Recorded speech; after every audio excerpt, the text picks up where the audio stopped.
It's a tragedy. It's a tragedy on so many levels, but particularly just for everybody who knew Jason, his family, obviously, his friends. We think of them today. It's not a moment for any rushing to judgment. It's a moment for reflection, I would say, reflecting on how things came to this.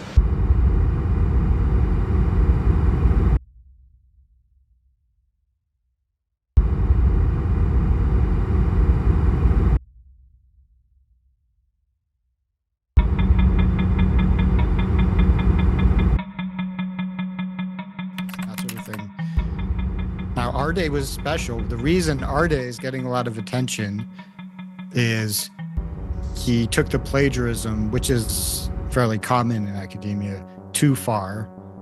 And he told these crazy lies about his personal life.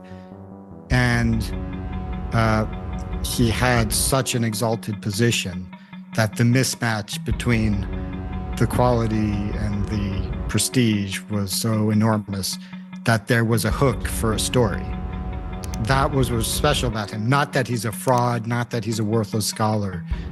It's that there was a story. There was a basis for a news story that would capture people's attention.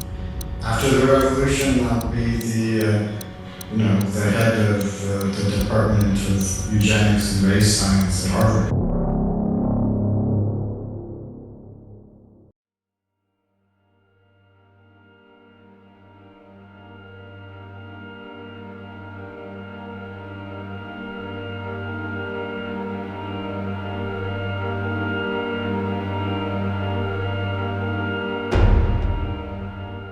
Jason Arday is dead.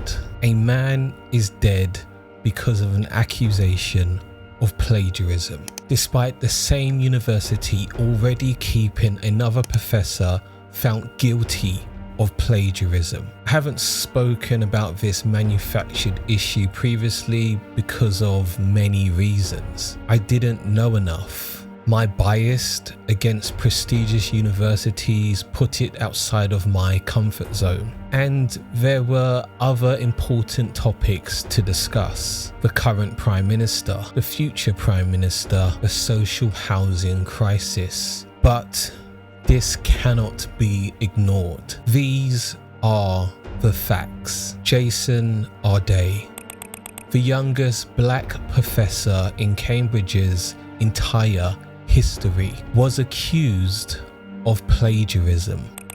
Jason resigned at the beginning of August. 9 days later, he was found dead at his home in South London at the age of 41. I don't care whether it was true or not that Jason couldn't speak until he was 11 years old, although some people that weren't even in his class at school saw it as an opportunity to turbo boost their career in content creation. Man said he was a mute. What do you mean, bro? I went to school with you, bro. I was in primary school with you. You and my brethren nibs, class clowns, chatty patty. Joke, man. This got us looking mad now. Got us looking mad. I do care that Jason was labelled a diversity poster boy by The Telegraph. I do care that Channel 5 dedicated a morning segment to the discussion. Doctors said there's nothing in there. Pointed at him, they said there's nothing in there, he is a vegetable. And then a day before my 12th birthday, I said my first word, hello. Doesn't sound true. He says he was in the BBC series 7 Up, which followed children growing up. That can't be true. The BBC said he wasn't. I guess cost of living stopped being an issue in the UK. Anyway, today we're going to talk about how you kill someone with a headline. And I mean that with the full weight of the word. The papers told you Jason Arday plagiarized. He fabricated parts of his own life story. He lied about jobs. Nothing that should equal a death sentence. The accusations came fast, they came loud, and they came with a very specific kind of glee fueled by anti-black racism, white supremacy, culture war bullshit. Take your pick. you start to wonder whether the journalists refused to sleep during this time period. Here's a list of some of the outlets that I decided just to choose and see how many articles that they've written in the space of 2.5 weeks about a story about a young black academic who tonight has been found dead in Battersea in London. They haven't officially released the cause of death, and they've said that there's no foul play. People can make their own assumptions until the official statement comes out. But the Daily Telegraph, as I said, 33 articles. The Spectator, 30 articles in 2.5 weeks about a young black academic who's been accused of plagiarism. The Times, 41 articles. GB News, 15, but they don't publish as much written stuff. They mentioned him literally every hour on TV. Daily Mail takes the crown, 53. Of course, it's the Daily Mail. And the BBC, 15 times. But here are the missing pieces. Not that it should matter, because it's just an accusation of plagiarism. Liverpool John Moores, the university that actually awarded the PhD, reviewed the work and found no plagiarism. Arday said multiple institutions ran misconduct panels and they cleared him. This is a black man that repeatedly proved himself worthy, and it still wasn't enough. So ask yourself, what does a headline do to a human being? His family said Jason was subjected to a campaign of sustained abuse for more than 3 years, from the moment he took the job at Cambridge. 3 years of people probing through his work, his childhood, his diagnosis, looking for the smallest inconsistency.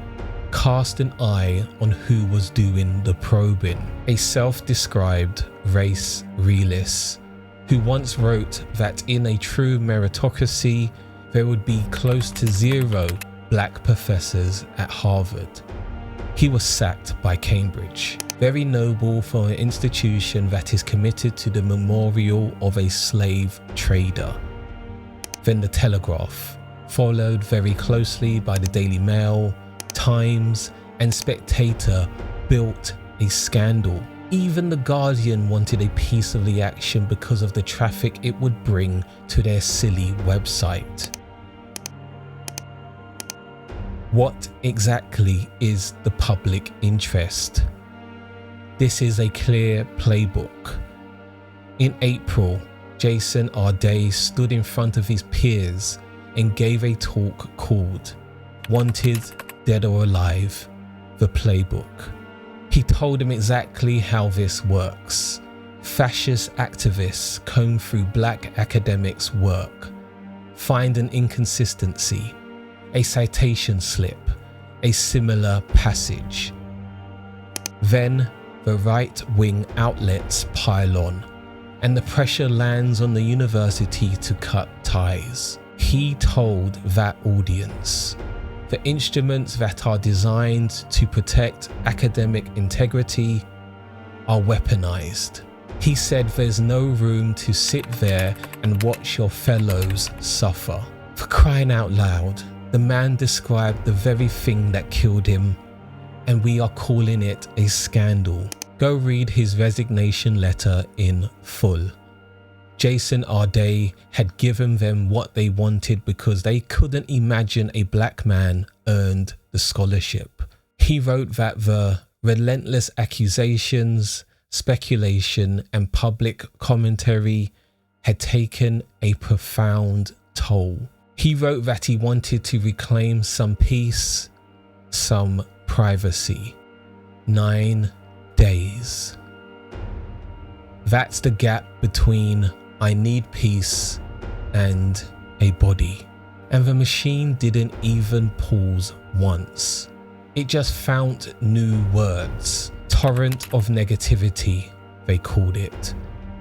As if the negativity fell from the sky and not from their own front pages. Face it, this is systemic white supremacy wearing an academic gown. The same people who tell you immigration is about relentless enforcement are the people who call a dead man a diversity poster boy. It's the same logic. Reduce a person to a number, to a category, to a headline, and then act shocked when that person breaks. Jason hadn't facilitated a genocide. made up claims of WMDs to invade a country and murder 1 million people, orchestrated a human trafficking ring. He wasn't even a fame-hungry clout goblin on social media. I couldn't care less whether Jason Arday wasn't able to read or write until he was 18. Reading and writing, I could not read or write till I was 18. Because it is indisputable that he became a Cambridge professor. And the thing that finally stopped him wasn't his own failing. It was 3 years of people with a racist vendetta, amplified by newspapers who knew exactly what they were doing. But in spite of the profound darkness created by those demons, we must never forget that Jason Arday was a human being attempting to impart some knowledge on the next generation. I think the centrality of whiteness as a construct, and whiteness is aligned to power and privilege, means that in terms of disrupting that canon, it becomes very, very difficult. It becomes really difficult. And it becomes difficult because it's not necessarily white people. It's very important to make that distinction. Whiteness as a construct it centers around power and privilege. So if you have people who may occupy particular types of power and privilege, as I may occupy unfairly as a male or as a black male, then it's going to cause problems in terms of decentering that. So trying to decenter that power and privilege, trying to decenter that whiteness, means making space for other bodies of knowledge to be accepted and to be acknowledged in the same way. And effectively what we have in the academy is a system that almost facilitates that power and privilege. It doesn't actually do a lot to decenter